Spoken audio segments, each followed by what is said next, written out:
Big boss show అనేది నడపచ్చు, తప్పేం లేదు. కానీ విలువలు కొంత సమాజంలో పేరునాలు పెట్టి నడిపితే ఒక రకమైన అర్థం ఉంటుంది.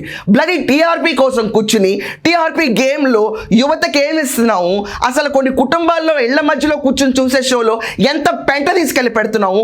ఒక ప్రశాంతమైన కుటుంబం భోంచేస్తా కూర్చోగానే ఎదురయ్యే ఈ దివ్వెల దువ్వాడ మాధురి, తర్వాత వచ్చే రీతు చౌదరి, దాని తర్వాత రమ్య, మోక్ష, పికిల్స్, వీళ్ళు దరిద్రంగా కొట్టుకోవడం, ఈ గొడవలన్నీ చూడటం సర్వసాధారణమైన మైండ్ సెట్. కానీ వీళ్ళు క్రియేట్ చేసే పొల్యూషన్ అంతా ఇంత కాదు.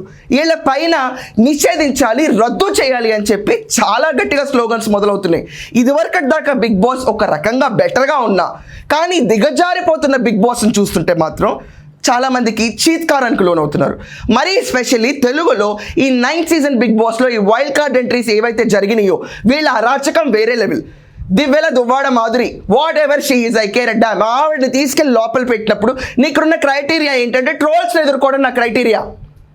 నీ పైన ట్రోల్స్ ఎందుకు వచ్చినాయి? అక్రమ సంబంధం పెట్టుకోవడం వల్ల వచ్చిన క్రైటీరియా.